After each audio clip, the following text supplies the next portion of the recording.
So ngayon po ay magmi-mix tayo ng pork tocino. So ito yung ating sliced pork. Yan, medyo frozen. So hihiwa-hiwalayin pa natin. Tapos ito naman yung ating solution. Yan po ang ating water and sugar mixture and other spices. So hiwa-hiwalayin muna natin yung meat. Yan.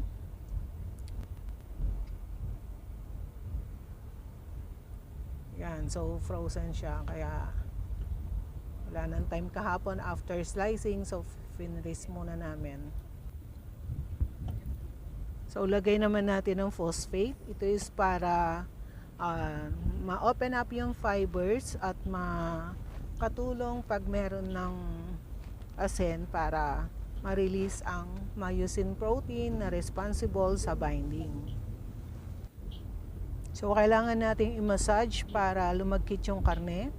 So, massage lang tayo ng massage hanggang sa malagkit na yung meat natin.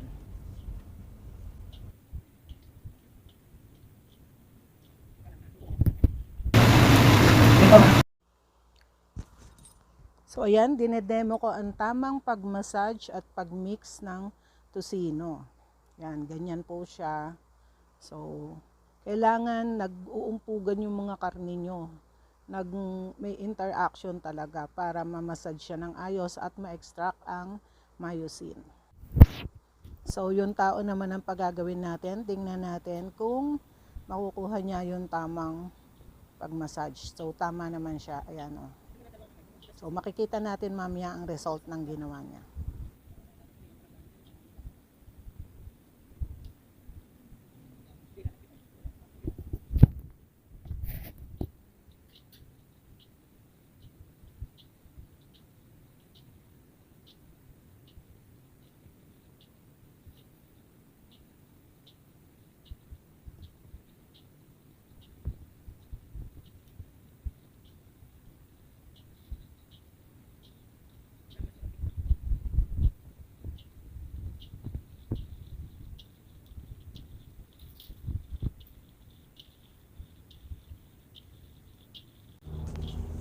So, ganyan po.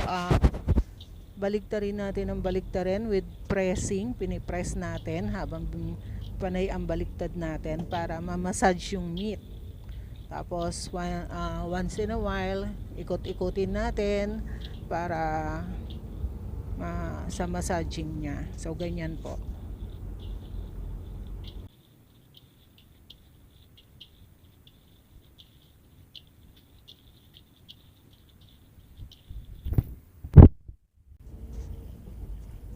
So pagkatapos nating bali-baliktarin, ma-massage naman natin. Ganyan, clockwise. Yan, massage ng massage para maano yung meat. So massage. Tapos yan, counterclockwise naman. So palitan. Clockwise, counterclockwise, tapos baliktad, tapos massage. So ganun po yung process niya.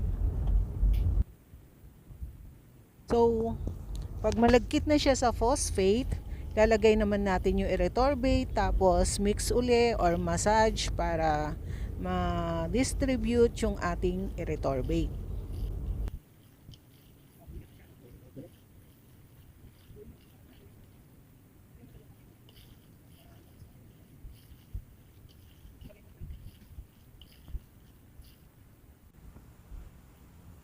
Next ay ilalagay natin ang preg powder o yung karaniwan nilang tinatawag na pink salt.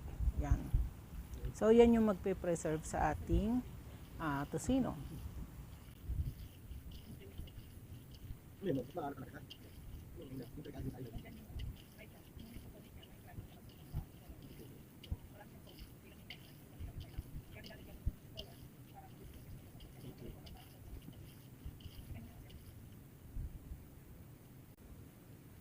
Next ay ilagay natin ang ating salt.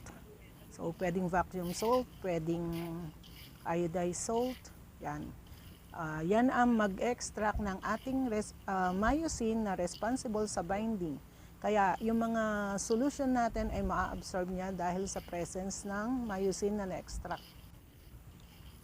So haluin uli natin ng haluin para lumagkit siya at ma-absorb niya yung mga mga solution na ilalagay natin. So haluin ang haluin hanggang matunaw ang asin at lumagkit ulit.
So, pag malakit na ang karne, ay ilalagay na natin yung ating solution. Unti-unti lang ang paglagay. Hindi natin ibubuhos lahat. Kasi ang purpose natin is mamassage yung karne at ma-absorb niya yung solution. So, kung ibibigla natin yan, dudulas lang yan sa karne. Matatagalan tayo magpa-absorb. So, unti-unti lang ang lagay. One at a time. Halimbawa, isang takal, tapos absorbin mo yung solution. Pag na-absorb na, takal ulit, ganon. So, same procedure hanggang sa matapos. So, ganyan, mix ulit, massage, mix, then add solution, then massage, mix, hanggang sa maubos ang solution at ma-absorb lahat.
So, ganyan po ang paggawa ng tocino. So, mamaya tawagin mo ako pag maubos. Para bibidyohan ko yung paubos na. Okay, ito na lang yung natitira. So, konting ano na lang. Sige, mix mo. Tapos massage. Hanggang sa malagkit na malagkit siya. Huwag kang maglalagay ng cherry pepper solution. Hanggang hindi siya tuyo. Kasi mahihirapan ka paluin. Kaya unti-unti ang paglagay natin. Kasi parang massage yung meat. Nabubugot pa yung meat. So, massage siya. Pagka nilagay natin lahat to, bubulas lang siya. Hindi siya mamamassage. Kaya unti-unti lang paglagay natin ng solution. Para mas mabilis din siya paluin. Mas magtatagal tayo pag binigla natin yung lahat ng solution. So, okay, ganyan po ang paggawa ng tocino.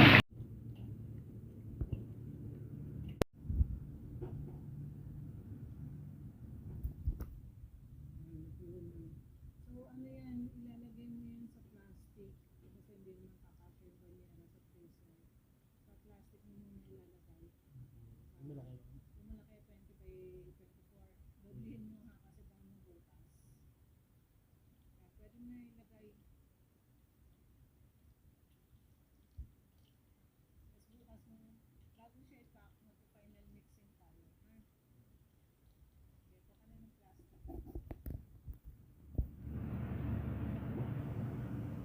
So, ayan, tapos na ang ating mixing. So, ilalagay na natin siya sa isang 20 by 30 na plastic. Dinobolt ko siya para hindi siya madaling masira. Then, i-overnight natin siya sa chiller. Yan.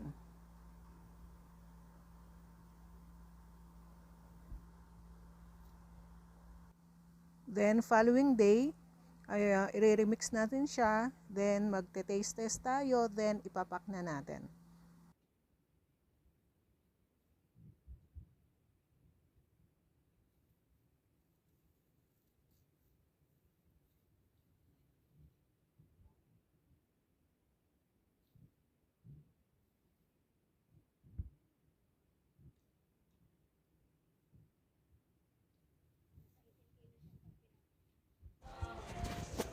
So, ganyan po ang pag-mix ng tocino.